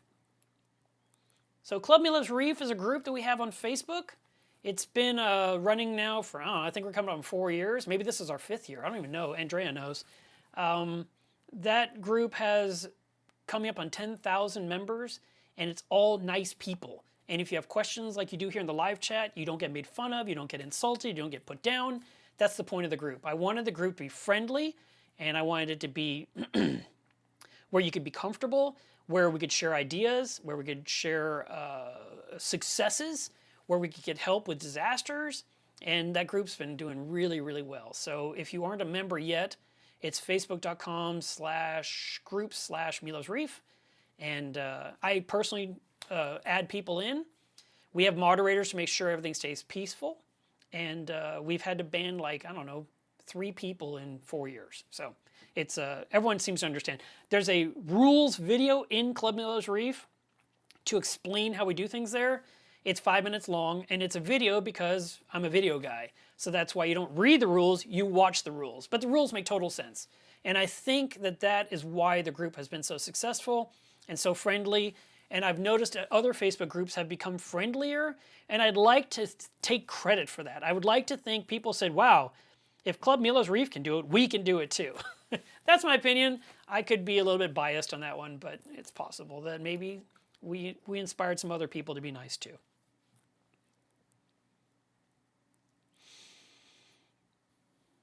Problem Prone says, I'm using CO2 scrubbing media on my skimmer, and I'm also using ACI aquaculture method of dosing kalkwasser. I can't get the pH over 8.0, and most of the time it's a 7.9 or 7.9.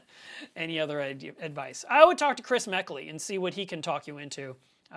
He'll convince you, but you may need more kalkwasser to have a better number. It could just be the CO2 is just too high in your home. Too many children, too many pets, not enough fresh air. I mean, it's impossible. This, here in Texas, this week it was supposed to be 107 as our high. I mean, just insanely hot. And I don't open my windows and doors except to like go out the door and close the door behind me. So my house isn't getting a lot of fresh air either. But I can tell you, Caitlin's Reef runs a higher pH than my reef tank and my frag tank because Caitlin's Reef has an air stone bubbling in it 24/7. So fresh air is a method to help bring up pH. It could also be you need to double check your pH test. Like, are you using a pH probe? Has it been calibrated? Or using a pH test kit? What time of day are you testing? Because later in the photo period, the pH will be higher than earlier in the day. Also, depending on when you dose your products, like if you dose alkalinity early in the morning, your pH will go up. I don't know that kalkwasser will show a surge because kalkwasser kind of goes in all the time. It depends how you're putting it in the tank. But kalkwasser has a pH of 12, so in theory, it should bring a higher number. But I think Chris Meckley would be your better person to talk to. Oh, John said they donated a kidney to a stranger 13 years ago. That was really nice of you, John. Brad says, when's the new BTA tank going up? Great question. I really thought it was going to be last week. And then my life became too complicated. I have been working on Marcna around the clock. And because of that and other things I'm doing, I was trying to find what I'm looking for. And of course it's not here. Oh, here it is. Here is a list of potential speakers for Marcna. Because we got to find about 19 more. So if you have a suggestion of someone you'd like to hear from during Marcna, feel free to tell me. You can tell me in the comments here, in the live chat, in the comments under the final video of this live stream. You can email me. You can find me on Instagram. You can find me on Facebook. You can find me in Club Miller's Reef. But yeah, if you have a suggestion or somebody you've always wished you could hear from that you haven't been able to, let me know. I had someone in mind I thought would be fantastic. And it turns out she died 2 years ago. And I was so sad because she gave a fantastic presentation about clownfish and anemones back in the early 2000s with DFW Mass at our Next Wave event. And I remember specifically no one wanted to hear her talk. Everyone kept saying, a clownfish talk? Really? And everyone went in with like the lowest of expectations. And she was the best talk of the day. And everyone's like, oh my God, that was my favorite talk. That was so good. And I just thought, oh, I'd love to have her because I don't know that she's spoken to anyone in 20 years, right? And then as I'm putting together this potential list of speakers, Matt Peterson tells me, here's her obituary. And I was like, what you guys really missed out. She would have been fantastic. She would, let me tell you this quick little thing. She was in the ocean studying clownfish, and she would take it away from the anemone and pull it back a specific distance, 6 inches, and let go. And it went right back in. So she'd catch that clownfish and she'd pull it 12 inches and then let go. And it went right back. And then she took it and pulled it 18 inches away and it went right back. And then she got it to 24 inches and it went that way. It just swam away. It had no idea where home was.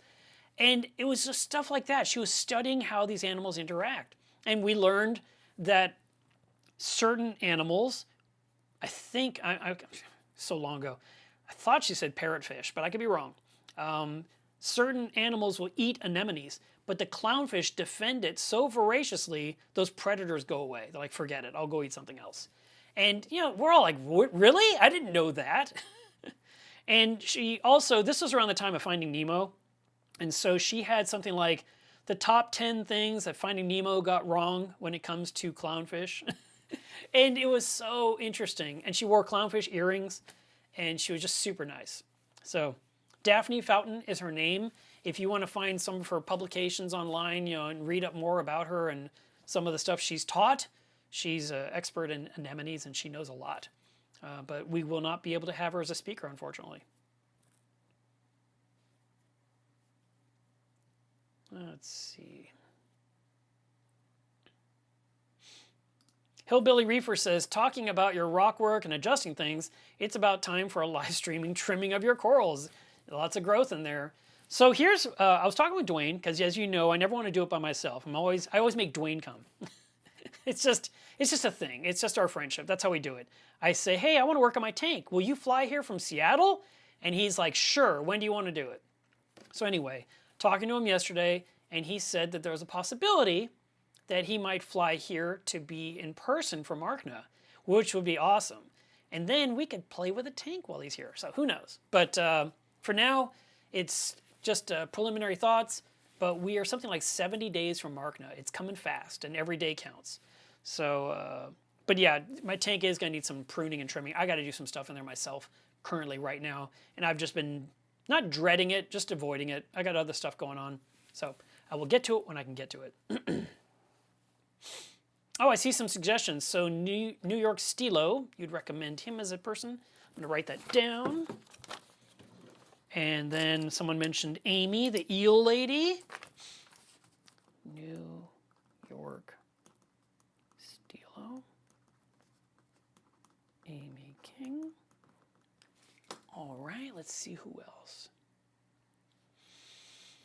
MB1 says, if I got a tank for an octopus, then I can't have fish, correct? Normally you can't. The octopus is a predator. It needs to be in a very specific tank built for octopus too. You can't just grab a tank from Petco and stick one in successfully long term, because they are master escape artists. It's just like having a hamster. Hamsters always get out. So you have to have this tank that is sealed. And every tiny hole has to be covered. It has to be completely sealed with the octopus in there, and you got to put toys in there. Octopus live about a year, so it's a very short lifespan. And like I said, they need toys in there for their curiosity's sake. They're really interesting creatures, but I've never kept one for that reason specifically. All right, let's switch screens and see what happens. I'm really nervous. Yep, get through this.